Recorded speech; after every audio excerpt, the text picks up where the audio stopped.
Habari yako, naitwa Dr. Damaki, founder wa Song'wa Traditional Clinic, kituo cha tiba asili kinachotibu kwa kutumia mimea asili isiyokuwa na kemikali ya aina yoyote. Tukushauri, kama ni wewe, ndugu yako, rafiki yako ambaye amekuwa na changamoto ya maradhi mbalimbali ama amekuwa kiatibu sehemu mbalimbali na maradhi yake amekuwa kijirudia, tukushauri umwelekeze kwenye kituo asili, kituo mama ambacho kinatibu kumaliza tatizo na si kutuliza tatizo na baadaye tatizo lijirudie. Kuna watu wengi wamekuwa kiteseka na ugonjwa wa vidonda vya tumbo. Vidonda vya tumbo ni ugonjwa ambao zamani ilijulikana kama ni ugonjwa wa watu wazima au wazee, kwa sababu ugonjwa huu chanzo chake ni msongo wa mawazo. Msongo wa mawazo, stress kwa wingi, ndio chanzo cha ugonjwa huu wa vidonda vya tumbo. Sasa wazee wengi zamani unakuta pengine amefiwa na ndugu, jamaa, mtoto, mke ameachwa na nini. Hii ndio ilikuwa sababu kubwa ambayo watu wazima wengi walikuwa na changamoto ya vidonda vya tumbo, tofauti na sasa vijana wengi ndio wamekuwa wahanga zaidi kuliko wazee. Lakini sababu ya pili ya kupata vidonda vya tumbo ni kutokula chakula kwa wakati.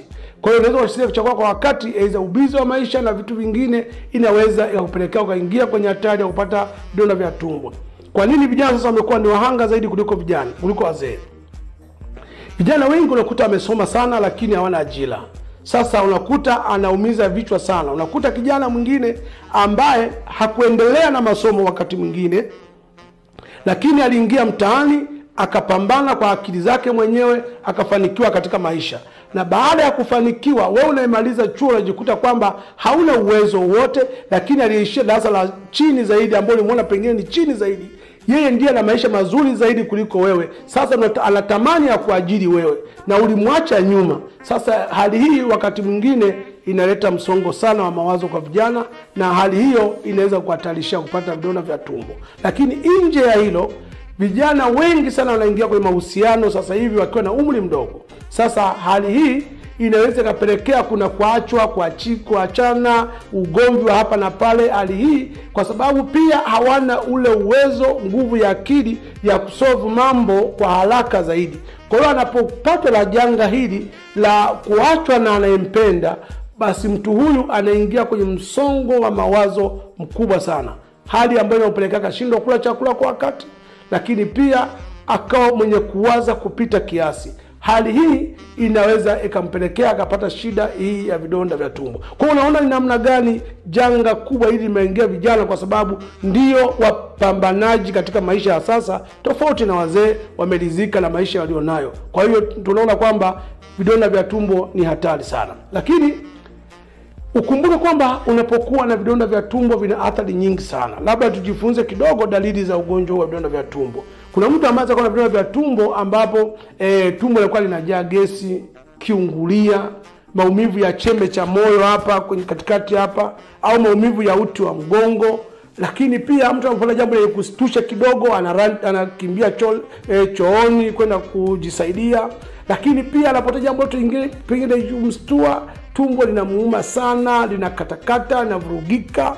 Kwa zote hizi unaweza kuziona ukiwa na ugonjwa huu wa vidonda vya tumbo. Lakini pia mtu mwenye vidonda vya tumbo anakosa uwezo wa tendo la ndoa kwa mwanaume, lakini pia kwa mwanamke anakosa hamu ya kuwa na mwenzi wake. Lakini pia unapokuwa na changamoto ya vidonda vya tumbo, inaweza ikasababisha kama nilivyosema, uric acid inazalishwa kwa wingi. Sasa inavyopanda kwenye koo inakuja kuunguza hapa koo. Ikiunguza koo, mwisho wa siku ina create kitu kama nini tunasema ni kama tezi. Hizi tezi zinakuletea kama kitu fulani kwenye koo, yani kitu fulani kitoka kwenye koo, lakini ile kitu hakitoki. Hasa hizi tezi zinapoendelea huwa zinabadilisha zile chembe hai za eneo lile, na hata kupelekea ukapata kansa ama saratani ya koo. Kuna watu wengi wamepata kansa ama saratani ya koo kwa sababu ya kuishi na vidonda vya tumbo. Gesi inapanda, inaunguza koo, ikishaunguza koo inatengeneza zile tezi, na zile tezi mwisho wa siku zinakupelekea unapata saratani ya koo.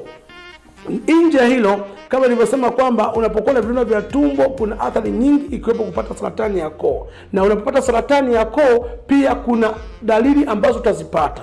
Kama nilivyosema kwamba sauti kwanza kuwe na kwama, haisikiki vizuri, au sauti ya kukwaruza, ama unapokupe kana unaona kama hauko comfortable, kama kuna kitu yani kitu fulani kitoke lakini hakitoki. Lakini mwisho wa siku inaweza kapelekea pia kwamba hata ulaji wa chakula kigumu inakuwa ni shida, lakini mwisho wa siku unaanza kutoa mate meupe yenye kuvutika kama mlenda, lakini mwisho wa siku hata chakula kigumu huwezi kula, unakula chakula chepesi, mwisho wa siku hata chepesi hakiendi, mwisho hata mate yenyewe kumeza ni shida, na mwisho unahatarisha maisha. Kwa hiyo vidonda vya tumbo vinaua.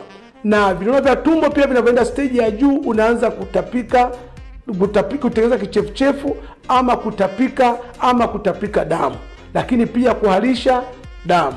Yote hii inaweza ikakusababisha ukaendelea kukaa na tatizo la vidonda vya tumbo. Kwa hiyo tukushauri, kama wewe uko na changamoto ama ni muhanga vidonda vya tumbo, acha kuishi kwa mazoea, kwa kumeza sui daga vidonge gani sio kutuliza, acha kumeza maziwa kama kitulizo. Pata tiba sahihi ya kuondoa changamoto hii, kwa sababu vidonda vya tumbo vinaua, vinasababisha kansa, vinaua uwezo wa mwanamume kwenye tendo la ndoa, vinaua hamu ya mwanamke kwenye kuwa na mwenzi wake. Tuna dawa inaitwa Magina. Dawa hii Magina ni dawa pekee ambayo inatibu changamoto ya vidonda vya tumbo kupona kabisa kwa stage zote. Lakini pia kama umekaa na vidonda vya tumbo imekupelekea umepata shida ya saratani ya koo, tuna dawa yetu Mchos. Tuna dawa yetu hapa Mchos B+ ambayo ni tiba ya saratani ya aina yoyote. Saratani ya koo, saratani ya ziwa, saratani ya uvimbe, saratani ya aina yoyote. Labda ufahamu, saratani ni mabadiliko ya chembe hai za mwili kubadilika katika mwili wa binadamu kuzaliana nje ya utaratibu. Kwa hiyo tukushauri, kama ni wewe unateseka na tatizo la vidonda vya tumbo ama una changamoto ya saratani ya aina yoyote, tutembelee Song'wa Traditional Clinic, kituo cha tiba asili ambacho kinatibu kwa kutumia mimea asili sio na kemikali, kupona na si kutuliza. Tunapatikana Tanzania nzima, na kwa Zanzibar tuko Fuoni Getini, lakini Zambia tunapatikana hapo maeneo ya Mushiri Bonano,